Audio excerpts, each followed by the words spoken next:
Reporting in from Antioch, California News, Taylor Dahlman and Junior Melendez. Today we are celebrating Black History Month and have a special report on the Harlem Renaissance. The Harlem Renaissance is also known as the Negro Movement. This time period was around the 1930s and was the birth of new black cultural identity.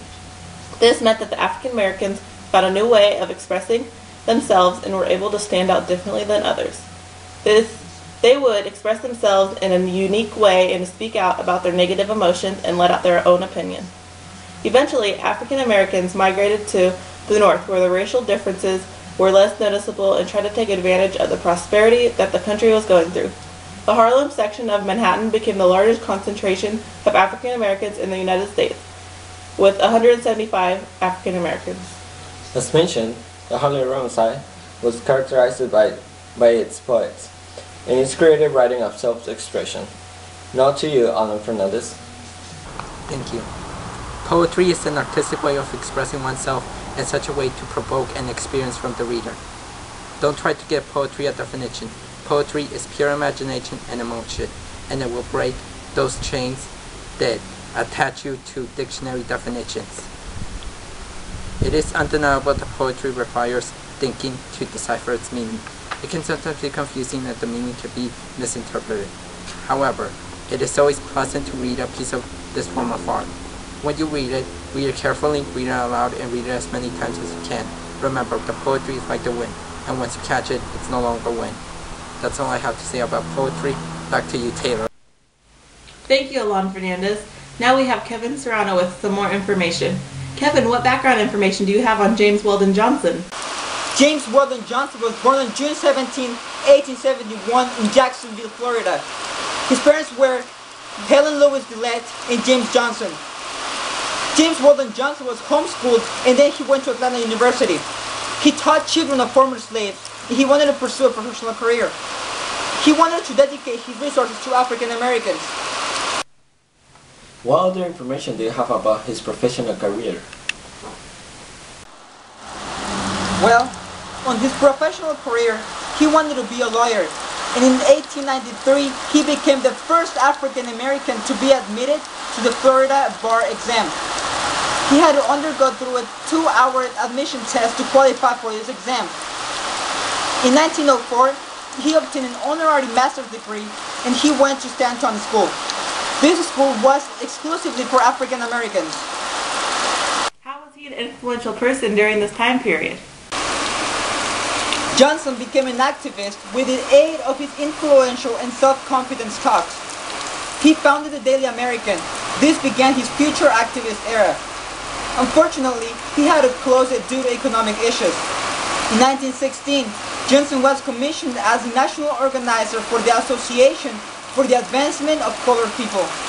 That's all I have for you, Junior Taylor. Kevin Serrano for 3 O'Clock News. Thank you, Kevin Serrano.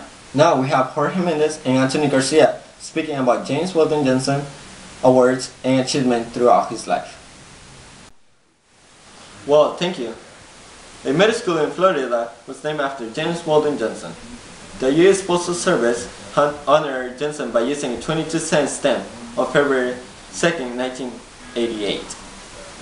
He was honored with the Springer Medal from the NAACP for outstanding achievement by an American Negro.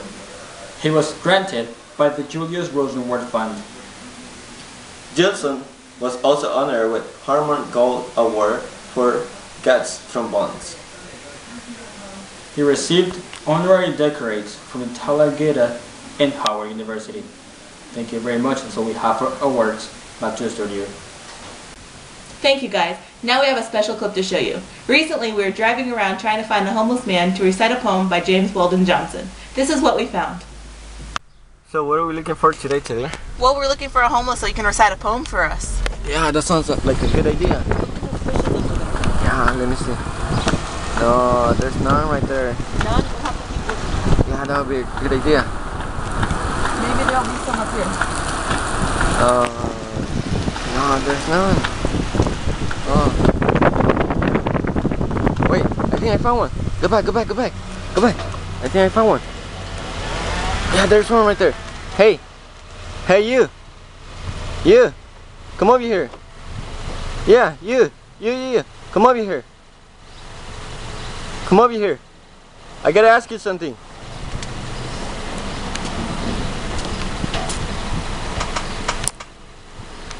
What? Can you do me a favor? Can you read this for me? Do you have a coin? Yeah, I got you a coin, don't worry. Here. It's real, don't worry. Can you read this for me? The suicide. For 50 years, cruel, insatiable old world, you have punched me over the heart, till you made me cough blood. The few paltry things I gathered, you snatched them out of my hands. You have knocked the cup from my thirsty lips. You have laughed at my hunger of body and soul. You look at me now and think, he's still strong. There ought to be 20 more years of good punching there.